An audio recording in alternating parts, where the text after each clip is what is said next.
Hello everyone, मैं आकाश कुमार फिर से आ गया हूँ आपके सामने वेव्स एंड ऑप्टिक्स लेकर। ये लेक्चर में हम पढ़ेंगे क्या, Young's double slit experiment. Last lecture में हमने अपना इंट्रोडक्शन पूरा ऑप्टिक्स का ख़त्म कर दिया। अब हमारा मेन ऑप्टिक्स शुरू होगा। लास्ट लेक्चर में हमने लास्ट में पढ़ा था interference of light. Young's double slit experiment जो है वो आपका इंटरफेरेंस ऑफ लाइट पर ही बेस्ड है।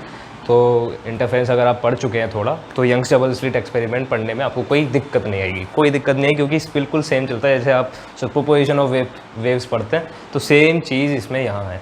बस आपको एक चीज़ ध्यान रखनी है कि जितने भी आपके आने वाले लेक्चर्स हैं उन सब में सिर्फ एक चीज़ सबसे ज़्यादा कॉमन होगी, वो होगा सुपरपोजिशन ऑफ वेव्स। ठीक है, अगर आपको सुपरपोजिशन ऑफ वेव्स पता है तो आप सारे लेक्चर्स इजीली समझ जाएंगे कि सुपरपोजिशन ऑफ वेव्स है क्या।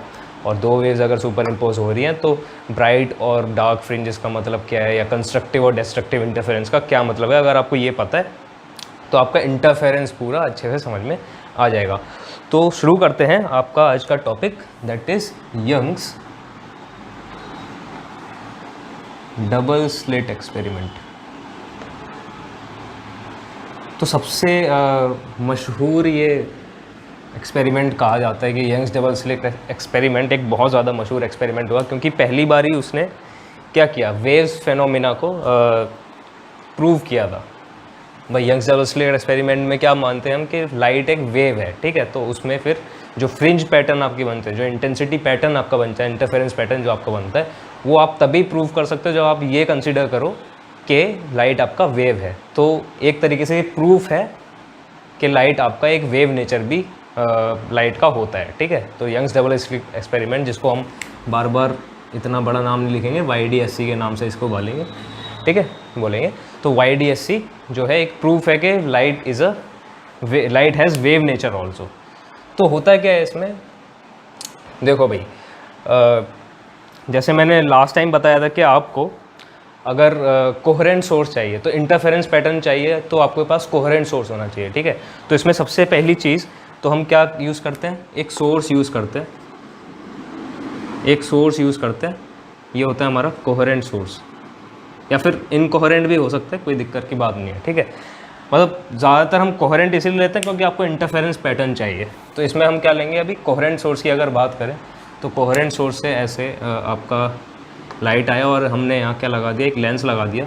ये सोर्स जो है इस लेंस के फोकस पर है, और यहाँ से ऐसे पैरेलल बीम्स आए लाइट के, और यहाँ हमने क्या लगाया, एक स्लिट लगाया, ठीक है, स्लिट S1, स्लिट S2, ठीक।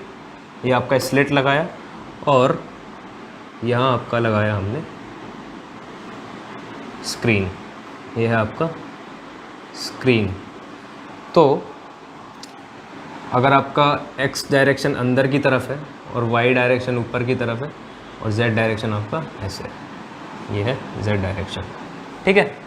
तो क्या होगा, ये ऐसे फील्ड आ रहा है यहाँ से, और यहाँ से हमारा वेव्स किसी भी ऐसे एक पॉइंट पर आकर मर्ज करेंगे, पॉइंट होगा P, ठीक है। तो इसको सिंपल, अगर मैं एक सिंपल इसका अगर फिगर बनाता हूँ तो वो कुछ इस तरह से होगा कि आपके ऐसे दो वेव्स आ रहे हैं, और ये आपका स्लिट है और ये आपका स्क्रीन है, और ऐसे ये फिगर आप याद कर लेना भाई, ये फिगर आपको आगे तक यही फिगर आपका चलता रहेगा, यही फिगर हर जगह यूज़ होगा। तो ये S1, ये S2, इनके बीच में डिस्टेंस होता है, slit separation is small d, slit separation is small d, और ये स्क्रीन है, ये ऊपर जो डिस्टेंस है ये y है, ठीक है। और ये आपका सेंटर है, मतलब दोनों स्लिट के बीच का पॉइंट, और ये जो है वो स्ट्रेट लाइन परपेंडिकुलर है, ठीक। ये पॉइंट P है आपका, ठीक है। तो ये आपके पास एक कोहेरेंट सोर्स, और ऐसे ये आपका पूरा डायग्राम हो गया। तो अब देखिए चलता क्या है इसमें। तो मैं अब इसको हटा देता हूँ, इस चीज़ को मैं हटा देता हूँ। जो आपका मेजर डायग्राम है वो आगे वाला ही है, ठीक है। इसमें भी आप ऐसे लेंस लगा सकते हैं, यहाँ से लेंस, और ये ऐसे सोर्स, ठीक। देखिए अब तो अगर मैं बोलता हूँ कि waves emanating from slits S1 and S2 are given by, भाई एक S1 से वेव निकला, एक S2 से वेव निकला और दोनों जाकर एक पॉइंट P पर मर्ज किए, ठीक है। तो S1 से हुआ क्या, सोर्स से हमने एक वेव लिया, सोर्स से एक सोर्स है जो ऐसे लाइट एमिट कर रहा है, उसको हमने पैरेलल बीम बनाया पहले, फिर ऐसे उसका डिवीज़न ऑफ वेव फ्रंट हुआ यहाँ, और हम यहाँ उसका इंटरफेरेंस पैटर्न देख रहे हैं। तो S1 स्लिट से वेव्स निकलेंगे, S2 स्लिट से वेव्स निकलेंगे। तो जो S1 से वेव्स निकल रहे हैं, S1 के करस्पॉन्डिंग जो वेव है उनको मैं बोल रहा हूँ E1 ZT is equals to E naught cos of K S1P minus omega t, ठीक। ये मैं उसको बोल रहा हूँ E01, और S2 से जो आ रहा है वो है E2 ZT इक्वल्स टू, भाई S1P वाला वेव जो होगा वो E1 है, और S2P वाला वेव जो है वो E2 है, that is E2 equals to ZT E02 cos K S2P minus omega t plus phi, हमने उनके बीच में फेज डिफरेंस मान लिया, ठीक है। अब दोनों किस डायरेक्शन में मूव कर रहे हैं, इनके फील्ड एक्स कैप डायरेक्शन में फील्ड्स हैं। फील्ड्स किस डायरेक्शन में है, एक्स कैप डायरेक्शन में, ठीक। तो अगर मेरा सोर्सेज हमारे क्या है, कोहेरेंट सोर्स है, तो मैं क्या ले लूँगा, फाई हमारा कांस्टेंट है, तो फाई को मैंने मान लिया 0, तो फाई मैंने यहाँ से रिमूव कर दिया, हमारे पास सिर्फ ये दो बचे, ठीक। हमारे पास सिर्फ ये दो बचे, क्योंकि कोहेरेंट सोर्स ले लिए तो मैं ये ले सकता हूँ कि फाई हमारा 0 है, क्योंकि वो कांस्टेंट बना हुआ है, ठीक है। तो E1 E2 अब क्या होगा, पॉइंट P पर जाकर हमारा इंटरफेरेंस पैटर्न बन रहा है। तो पॉइंट P पर, अगर पॉइंट P पर मैं इलेक्ट्रिक फील्ड निकालता हूँ तो कैसे आएगा, E is equals to E1 plus E2 at P, ठीक है। तो दोनों का सुपर इम्पोजिशन अगर मैं करता हूँ तो E is E1 plus E2, तो इसका मतलब इंटेंसिटी एट P क्या होगा, directly proportional to E square, तो इज इक्वल्स टू कुछ alpha times proportionality constant alpha times E1 plus E2 का होल स्क्वायर, ठीक। और ये चीज़ क्या हो गया हमारा, तो I आ गया हमारा, दिस एम्प्लाइज I आ गया हमारा alpha E1 square plus E2 square plus 2E1 dot E2, ठीक है भाई, कोई दिक्कत नहीं होनी। तो ये हो गया अल्फ़ा E1 स्क्वायर, तो E1 स्क्वायर हो गया आपका ये E01 square cos square K S1P minus omega t, ठीक, प्लस E2 के लिए आ जाएगा E02 स्क्वायर, E2 स्क्वायर आ गया E02 square cos square K S2P minus omega t, ठीक है। अब E1 डॉट E2 क्या आएगा, ये आपका वेक्टर E1 डॉट E2 आ गया आपका plus twice of E01 E02 cos of K S1P minus omega T and cos of K S2P minus omega t, ठीक है। तो ये आपका आ गया इंटेंसिटी ऐसे। अब देखिए ये जो cos K S1P minus cos K S2P, और ये अगर मैं 2 यहाँ से निकाल के ऐसे लगा दूँ तो cos 2 cos A cos B क्या होता है, cos A plus B plus cos A minus B, ठीक। तो इसको मैं क्या लिख सकता हूँ, cos A plus B cos A minus B, तो ये आ गया मेरा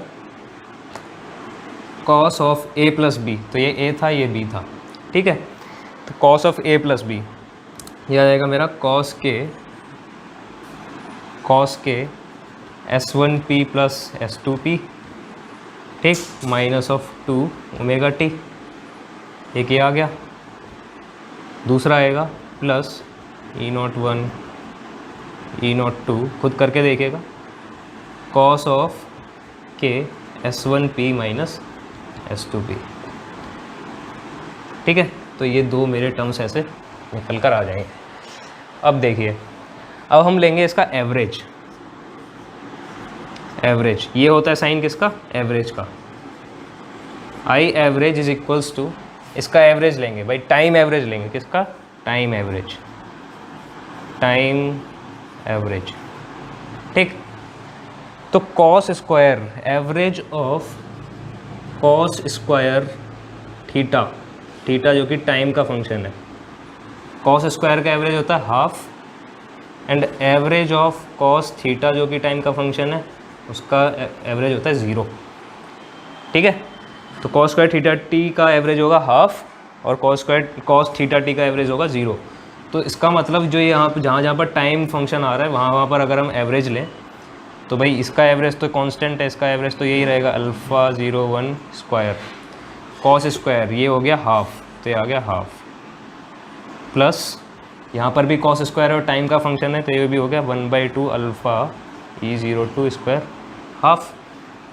अब यहाँ पर भी क्या है, टाइम का फंक्शन है लेकिन कॉस स्क्वायर नहीं है, तो ये क्या हो जाएगा 0 प्लस E01 E02, ये 0 हो गया पूरा। अब जो बाकी का बचा ये टाइम का फंक्शन नहीं है तो ये सारा का सारा ऐसे ही आ जाएगा, ठीक है, इसमें कोई चेंज नहीं आएगा। कॉस ऑफ के S1P माइनस S2P, ठीक। तो ये आपका इंटेंसिटी आ गया ऐसे, ठीक है। ऊपर वाला सारा नोट कर लीजिए, ठीक है।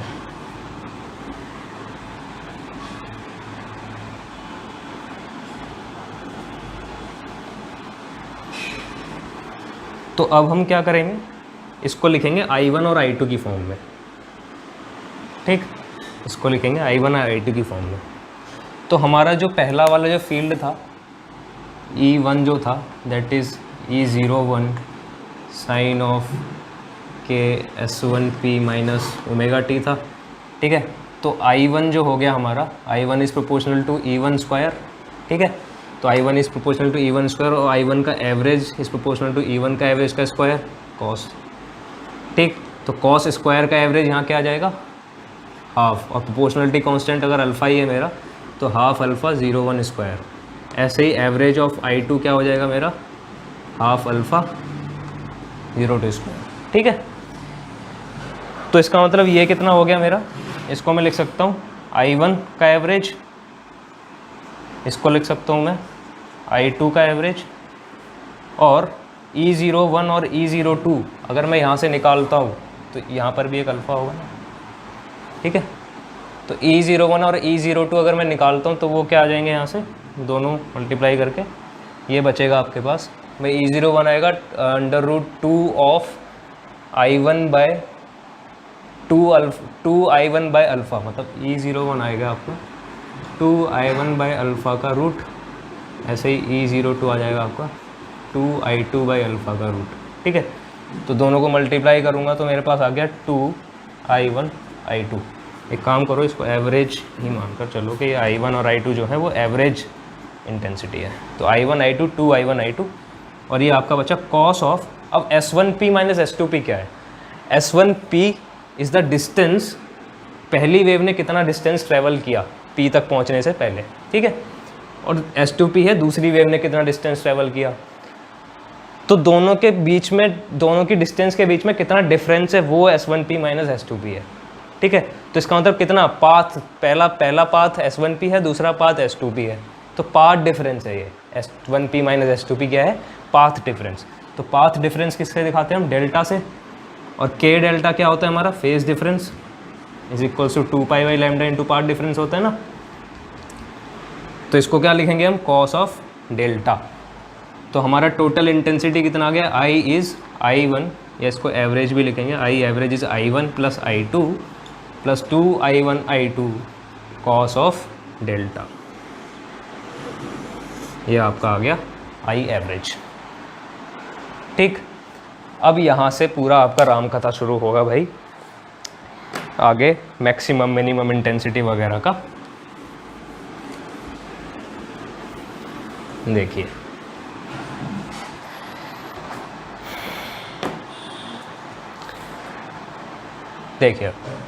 अब यहाँ अगर मैं देखता हूँ, अगर मेरा D distance between screen and slit is very very large then the distance between slits, अगर स्लिट सेपरेशन से मेरा डी बहुत ज़्यादा बड़ा है, ठीक है, तो क्या होगा, ये जितने भी एंगल्स होंगे ना, ये सारे एंगल्स, ये थीटा होगा और ये भी थीटा होगा, ठीक है, ये मैंने परपेंडिकुलर डाल दिया यहाँ से। अब S1 से S2P पर क्या डाल दिया, परपेंडिकुलर डाल दिया, ठीक है। तो अगर मेरा D बहुत ज़्यादा बड़ा है तो ये लेंथ और ये लेंथ सेम हो गया भाई। S1P मैं अगर इसको O मान लूँ, ये पॉइंट,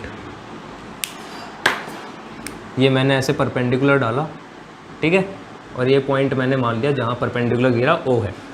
तो S1P is similar to OP, ठीक है।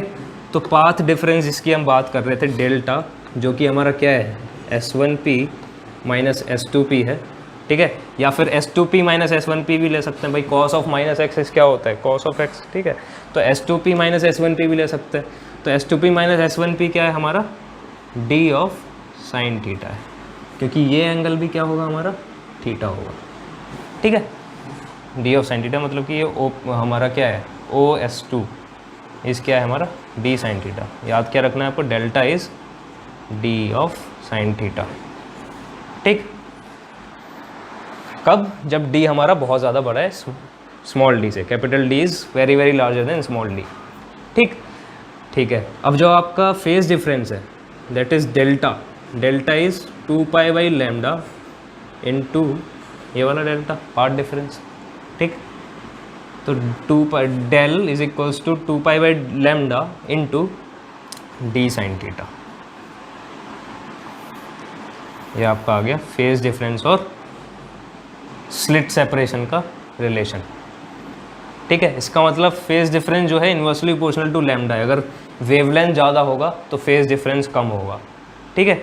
अगर थीटा ज़्यादा है तो फेज डिफरेंस भी ज़्यादा होगा, ठीक है, क्योंकि ज़्यादा पार्ट ट्रैवल करेंगे तो ज़्यादा पार्ट डिफरेंस आएगा।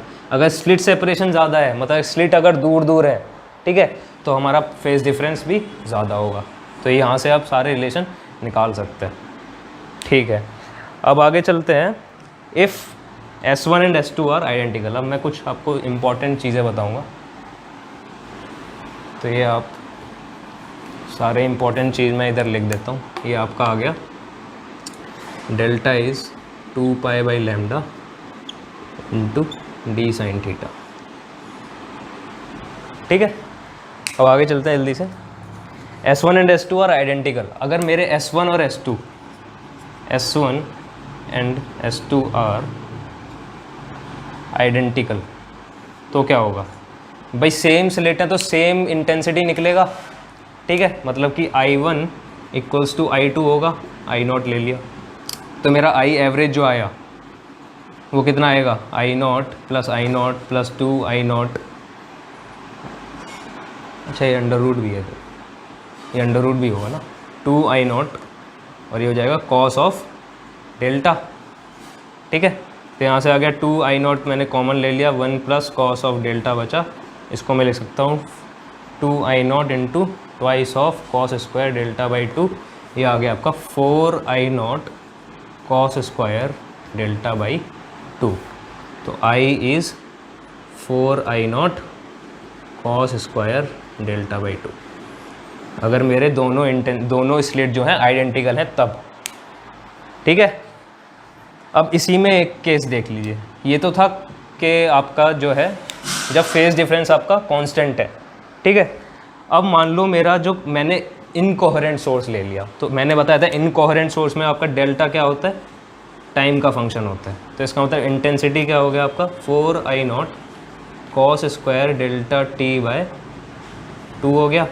अब अगर आप इसका भी एवरेज लेते हैं ना, तो I एवरेज ये है आपका किसके लिए, इनकोहेरेंट के लिए, इनकोहेरेंट सोर्सेस। तो इसका अगर एवरेज लेते हैं तो ये आ गया आपका 4 I0 cos square delta t। Cos square time का फंक्शन है तो उसका एवरेज क्या होता है, हाफ। तो ये आ गया आपका 2 I0, ठीक है। मतलब कि जो दोनों स्लिट से इंटेंसिटी आ रही थी ना, सिर्फ उनका सम। तो इसीलिए आपको क्या दिखता है कि जो नेचुरल लाइट होती है, अगर आप ऐसे स्लिट लगा देंगे ना सामने, तब भी आपको इंटरफेरेंस पैटर्न नहीं मिलेगा। आपका जो इंटेंसिटी है ना all over the screen, that is a constant. ये क्या है आपका कांस्टेंट है। लेकिन ये किसके लिए था, ये कोहेरेंट के लिए था। ये कोहेरेंट के लिए है, ये इनकोहेरेंट के लिए है। ठीक, इनकोहेरेंट के लिए I is equals to 2I0। ठीक है, ठीक है। आगे चलते हैं, एक चीज़ देखते हैं कि amplitude of the wave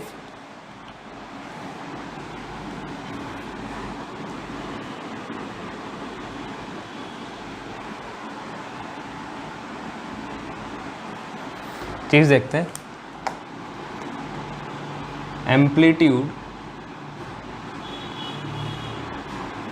amplitude of the wave depends on slit size. मतलब अगर ये जो मेरा साइज था S1, मेरा ये स्लिट है, ठीक है, अगर ये मेरा विड्थ जो है ये W है, तब क्या होगा। तो इस केस में क्या होता है, जो इंटेंसिटी होता है ना, जो वेव यहाँ से निकलेगा, यहाँ से जैसे I1 निकला, यहाँ से I2 निकला, ठीक है, ये S1 है, ये S2 है, तो क्या होगा, जो I1 निकलेगा वो डायरेक्टली प्रोपोर्शनल होगा विड्थ के स्क्वायर के। ठीक, विड्थ के स्क्वायर के डायरेक्टली प्रोपोर्शनल होगा, या फिर कह सकते हैं जो एम्पलीट्यूड होगा वेव का वो डायरेक्टली प्रोपोर्शनल होगा विड्थ के, ऐसा ही बोल सकते हैं। तो एम्पलीट्यूड विड्थ के डायरेक्टली प्रोपोर्शनल और इंटेंसिटी एम्पलीट्यूड के स्क्वायर के प्रोपोर्शनल होती है, तो इंटेंसिटी विड्थ के स्क्वायर के प्रोपोर्शनल हो गई। ठीक है, तो ये आपका अगर स्लिट विड्थ आपका दिया हुआ है, ठीक है, तो ये आपका जैसे विड्थ दिया हुआ है W, ठीक है, और बोला है कि इसके मिडल से यहाँ तक ऐसे अच्छा, तो इस केस में और इनके बीच में सेपरेशन जो दिया है वो A दिया है। तो इस केस में स्लिट विड्थ जो कि स्लिट सेपरेशन जो हम D देखते हैं वो क्या लेंगे, तो D लेंगे हम, इसका आधा लिया W/2 पहली स्लिट का, ये A लिया और प्लस W/2, तो ये हो गया आपका A प्लस W। तो अगर आपको स्लिट का साइज़ दिया हुआ है तो जो आप स्लिट सेपरेशन लेंगे ना D, स्मॉल d, वो आप लेंगे A प्लस W। ठीक है, तो ये आप याद रखना। ठीक है, आगे चलते हैं।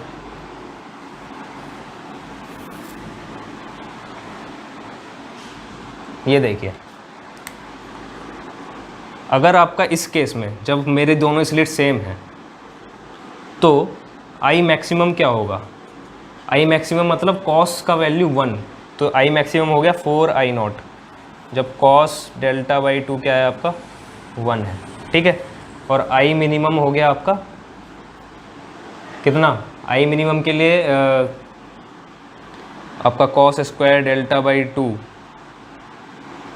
एक मिनट ऐसे मत देखिए, तो I मिनिमम के लिए क्या होगा, I मिनिमम 0 हो जाएगा, सिर्फ सिंपली कॉस डेल्टा/2 शुड बी 0। ठीक है, तो I मिनिमम क्या हो जाएगा, 0 हो जाएगा। तो मतलब मिनिमम इंटेंसिटी इंटरफेरेंस में कितनी जाती है, 0 जाती है, और मैक्सिमम इंटेंसिटी 4I0 जाती है, मतलब 4 टाइम्स हो जाता है, यहाँ से I0, यहाँ से I0, 4 टाइम्स ऑफ इंटेंसिटी हो जाता है। ठीक है, ओके, आगे चलते हैं।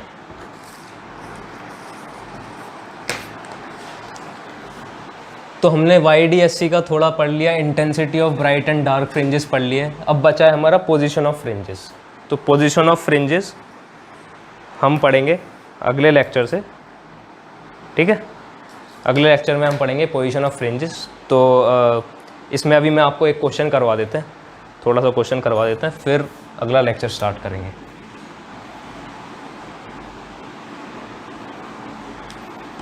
तो क्वेश्चन है,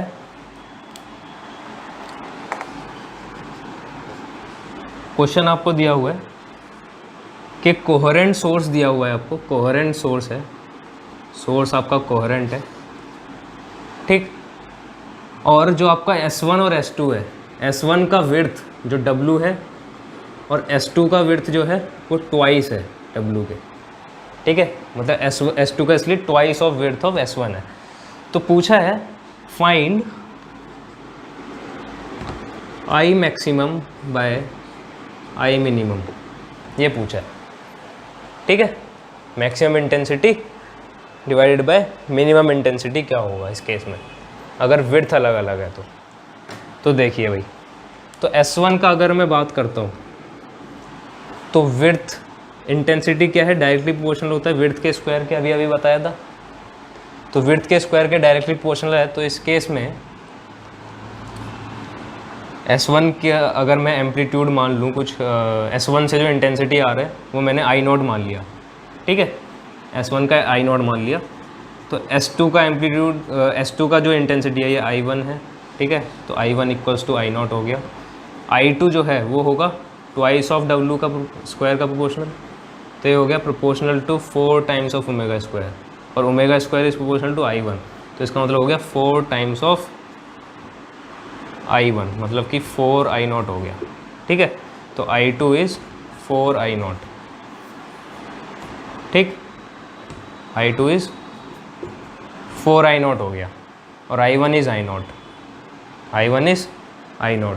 तो I maximum bye I minimum जब हम निकालते हैं तो उसमें क्या होता है, तो I मैक्सिमम, अच्छा एक चीज़ आप ज़रूर ध्यान रखिएगा, जो I मैक्सिमम अभी हमने पीछे देखा था 4 I0, और I मिनिमम जो हमने देखा था 0, ये तभी है जब दोनों स्लिट सेम हैं, when S1 and S2 are identical, ठीक। यहाँ पर क्या है, स्लिट सेम नहीं है, यहाँ पर W है विड्थ और ये 2W है, तो स्लिट सेम नहीं है, तो इसका मतलब I1 ये चीज़ हम नहीं लगा सकते।